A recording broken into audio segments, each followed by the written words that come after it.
Fala, mausoleiro, seja muito bem-vindo aqui no canal Confissões do Mausoléu. É uma enorme honra te ter por aqui.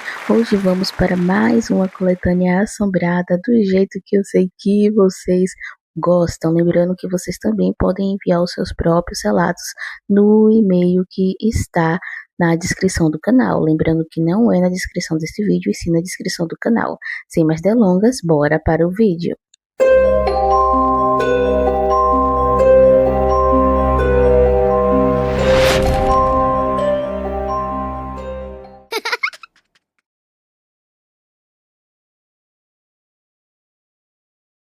Sempre me considerei alguém extremamente racional e custava acreditar nesses assuntos, entende? Hipnoterapia, regressão de memória ou práticas parecidas. Cheguei ao ponto de zombar com uma colega, a Letícia, soltando algo como: "Meu Deus, transe hipnótico. O que essa galera vai inventar agora?" Reconheço, pessoal, que agi com bastante ignorância, mas o deboche falou mais alto. De qualquer forma, chegou um instante em que o mentor do evento solicitou que a plateia fechasse os olhos. Nós estávamos em um anfiteatro lotado. Logo, ele iniciou uma contagem reversa, esclarecendo que, ao chegar no zero, regressaríamos a certas épocas do passado para reencontrar uma pessoa que necessitava do nosso perdão ou encarar alguma pendência emocional. Como mencionei, minha descrença era enorme, porém decidi entrar na brincadeira. Cerrei os olhos e passei a obedecer às instruções guiadas pelo instrutor. À medida que ele declamava os números decrescentes, ocorreu uma coisa que até hoje não sei justificar. Uma leveza absurda tomou conta de mim, quase como se estivesse levitando. Meu corpo inteiro pareceu anestesiar e, simultaneamente, minha mente rodopiava, ganhando um peso imenso. Eu perdi absolutamente todo o domínio sobre a minha própria anatomia. A percepção foi tão forte que a impressão era de que eu seria ejetada da poltrona em que me encontrava. O ambiente inteiro girava ao meu redor, feito uma máquina de lavar em alta rotação. Enquanto isso, a voz daquele homem ia se distanciando, tornando-se apenas um sussurro apagado. Foi aí que mergulhei numa espécie de devaneio vívido. Enxerguei meu pai, com quem eu carregava um fardo emocional gigantesco, um ressentimento denso que eu jamais havia conseguido absolver. Naquele cenário, nós nos abraçávamos fortemente, derramando muitas lágrimas. Logo após, fui arrastada mais fundo nas memórias, e subitamente, escutei a voz da minha mãe. A sensação era a de estar habitando meu antigo corpinho de recém-nascida. Eu me vi na nossa velha residência, fitando o rosto dela. Minha mãe interagia, conversava docemente e me erguia nos braços. Eu era capaz de observar todo o cenário em volta. Era possível apalpar o carinho maternal no ar. Senti a temperatura do seu abraço, contemplei sua fisionomia cheia de juventude e notei cada pormenor daquele cômodo. Embora eu estivesse experienciando a situação na pele de um bebê, era como se houvesse uma duplicata me assistindo a tudo de uma perspectiva externa, entende? Como uma espectadora da própria história. Logo em seguida, visualizei a mim mesma na infância. A minha versão atual, adulta, envolvia aquela garotinha em um abraço e sussurrava algumas palavras de conforto, tentando me amparar, sabe? Exatamente como alguém que garante para si própria que as coisas vão se ajeitar no fim. E então, de supetão, num abrir e fechar de olhos, a experiência acabou. Ocorreu numa velocidade absurda, lembrando muito aqueles filmes acelerados. Quando finalmente recobrei a consciência, os meus colegas revelaram que eu tinha submergido em um transe assustadoramente profundo. O que no meu fluxo mental pareceu um mero instante de poucos segundos, na realidade durou bons e longos minutos. Eles relataram que me chamavam insistentemente, tentavam balançar meus ombros para me trazer de volta, mas eu permanecia totalmente irresponsiva. Eu pranteava sem parar, um choro ruidoso e convulsivo, enquanto me agarrava com todas as forças ao assento, completamente engolida por aquele estado.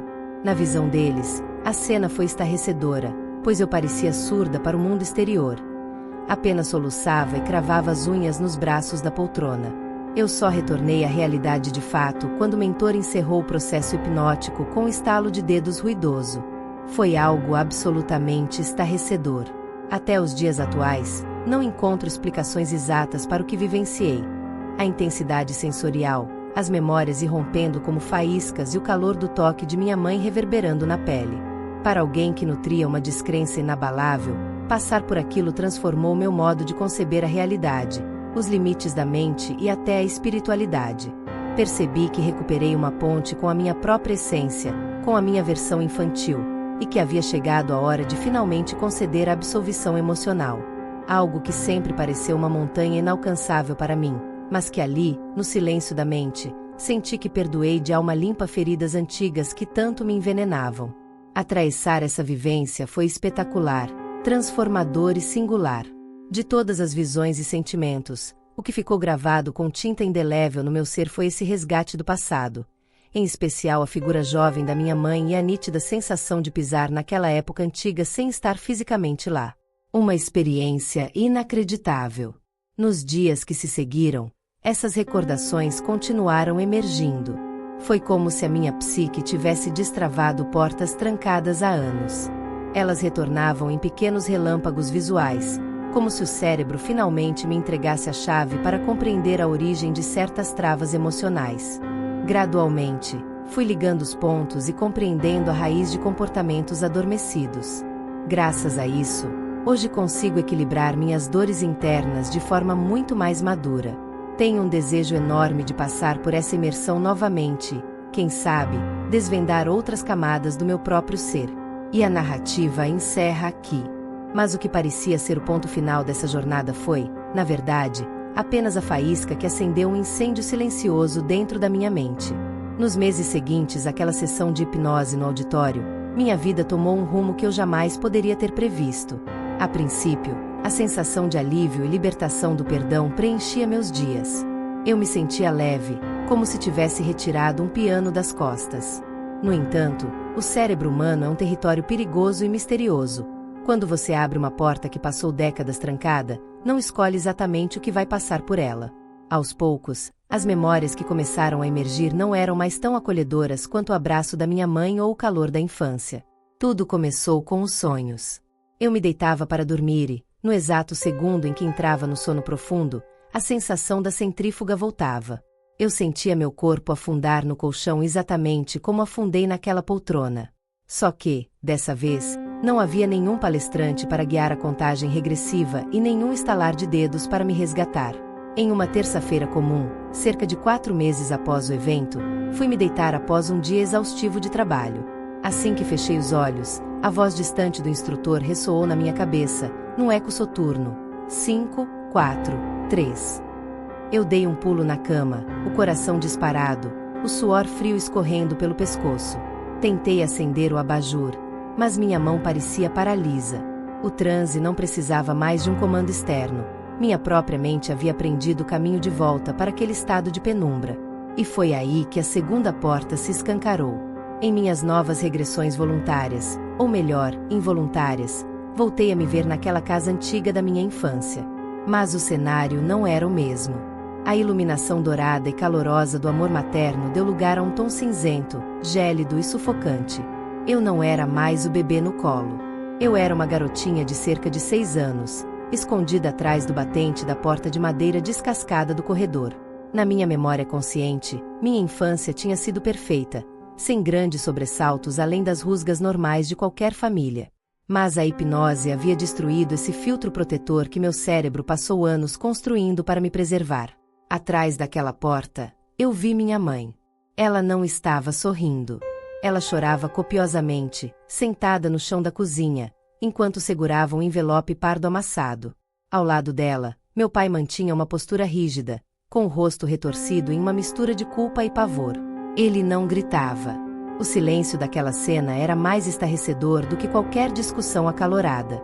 Aproxeguei-me na visão, flutuando como a espectadora que eu havia aprendido a ser.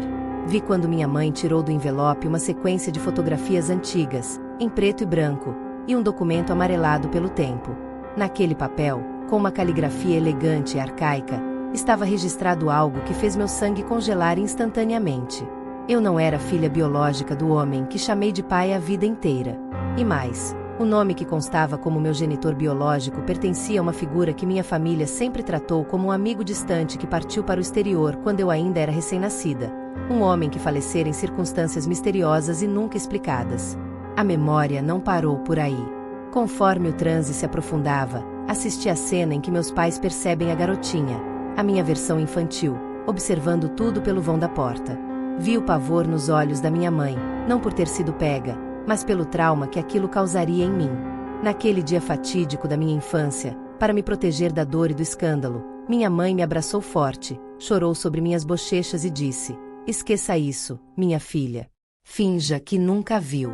Apague da sua cabeça." E meu cérebro infantil, de forma brilhante e assustadora, obedeceu. Ele sepultou aquela lembrança tão fundo que passei mais de 20 anos sem fazer a menor ideia do segredo que sustentava minha própria existência. Quando despertei desse transe espontâneo na minha cama, eram 4 da manhã. O choque foi tão devastador que passei horas paralisada, encarando o teto do quarto, ouvindo apenas o bater desordenado do meu peito. Eu precisava saber se aquilo era uma criação da minha imaginação perturbada ou a dura realidade revelada pelo meu subconsciente. No dia seguinte, sem avisar ninguém, peguei o carro e dirigi até a casa da minha mãe. Ela já era uma senhora de idade, com cabelos prateados e olhar sereno. Sentei-me à mesa da cozinha, a mesma cozinha que eu tinha visto em transe. Tomei uma xícara de café e olhei bem no fundo dos olhos dela. "Mãe", comecei, com a voz embargada, "quem foi o homem do envelope pardo?" O copo de vidro que ela segurava escapou de suas mãos, espatifando-se no chão. A cor sumiu do seu rosto instantaneamente. Naquele segundo, sem que ela precisasse dizer uma única palavra, obtive a confirmação que tanto temia. Nas horas que se seguiram, entre lágrimas e desabafos reprimidos por décadas, minha mãe finalmente me contou toda a verdade. A história batia ponto por ponto com o que minha mente havia resgatado durante o transe. O perdão que eu acreditei ter concedido ao meu pai no auditório ganhou uma camada completamente nova e infinitamente mais profunda. Eu não estava apenas perdoando o homem que me criou por suas falhas diárias, mas perdoando toda a teia de mentiras e escolhas difíceis que meus pais teceram para tentar me dar uma vida normal e protegida. A hipnose não foi um mero truque de palco ou um show de entretenimento. Ela foi a picareta que quebrou a represa do meu esquecimento. Hoje, não sou mais aquela pessoa cética que ri do desconhecido ou zomba de práticas que fogem à lógica cartesiana. Aprendi que nossa mente é um oceano insondável e que guardamos em nós mistérios que a nossa própria razão desconhece. A dor de descobrir a verdade foi avassaladora, mas a liberdade de encarar a realidade de frente, sem as vendas do passado, foi o maior presente que a vida poderia me dar. Aquele estalar de dedos no auditório não encerrou uma experiência.